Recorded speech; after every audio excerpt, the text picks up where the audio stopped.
TDP 4వ zone ఉమ్మడి నెల్లూరు, ప్రకాశం, చిత్తూరు జిల్లాల పరిధిలోని 35 నియోజకవర్గాలన్నింటిలో వైసీపీని చిత్తుగా ఓడించాలని, ప్రతి నియోజకవర్గంలో టీడీపీ జెండా ఎగిరేలా శ్రమించాలని దిశానిర్దేశం చేశారు.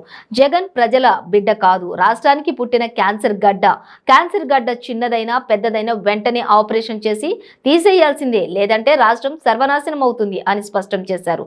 శుక్రవారం నెల్లూరులో జరిగిన 4వ జోన్ సమీక్ష సమావేశంలో రాష్ట్ర ప్రజలకు గుడ్ ఫ్రైడే శుభాకాంక్షలు తెలుపుతూ ప్రేమ, శాంతి, త్యాగానికి ప్రతిరూపమైన జీసస్ దీవెనలు వారికి ఉండాలని ఆకాంక్షిస్తూ ఆయన తన ప్రసంగాన్ని ఆరంభించారు.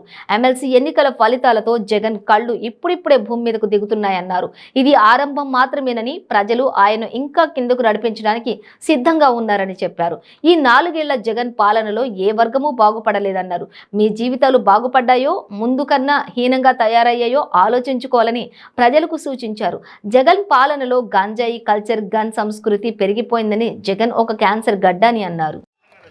నేను ఎందుకు ఈ మాట చెప్తున్నానంటే, ఒక వ్యక్తి ఇష్టానుసారంగా ప్రవర్తించడం సమాజానికి మంచిది కాదు. 41 సంవత్సరాలుగా నేను 78లో ఎమ్మెల్యే అయ్యాను మొదటిసారి. అంటే ఇప్పటికి 45 సంవత్సరాలు. ఎంతో మంది ముఖ్యమంత్రులు చూశాను. అందరి ముఖ్యమంత్రుల కంటే నేనే ఎక్కువ సమయం సమైక్య ఆంధ్రప్రదేశ్లో ముఖ్యమంత్రిగా ఉన్నాను.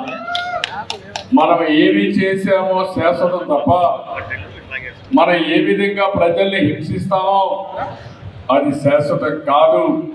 అలాంటి వ్యక్తులు ఎవరైనా సరే చరిత్రలో చరిత్రహీనులుగా మిగిలిపోతారని మరొకసారి మీ అందరికీ తెలియజేస్తున్నా.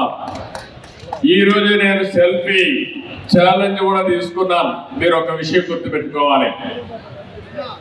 నేను జగన్మోహన్ రెడ్డి జగనే మా నమ్మకం అంట, జగనన్నే మా భవిష్యత్ అంట. నేనన్నా కాదు, జగనే రాష్ట్ర దరిద్రం. నేను చాలా స్పష్టంగా చెప్తున్నా, జగన్ ఒక క్యాన్సర్, జగన్ ఒక క్యాన్సర్ గడ్డ. మళ్ళీ చెప్తున్నా, జగన్ ఒక క్యాన్సర్ గడ్డ. ఏ క్యాన్సర్ గడ్డ డయాగ్నోస్ చేసామో, చిన్నదైనా పెద్దదైనా ఇమ్మీడియట్ గా ఆపరేషన్ చేసి మన శరీరం తీసేయకపోతే ఏమవుతుంది తమిళ? ఇంకా పోవడమే, రోజులు లెక్కలు పెట్టుకోవడమే. రాష్ట్రానికి కూడా 4 సంవత్సరాలు 5 సంవత్సరాల శని. ముందు ఎన్నికలు వస్తే ముందుగానే శని విరగడైపోతుంది. లేకపోతే 5 సంవత్సరాల శని మన నక్షత్రాలు, నవగ్రహాల చుట్టూరు తిరిగి ఉపశయనానికి ప్రార్థనలు చేయడం తప్ప ఏమీ లేదని చెప్పి కూడా నేను మీకు తెలియజేస్తున్నా.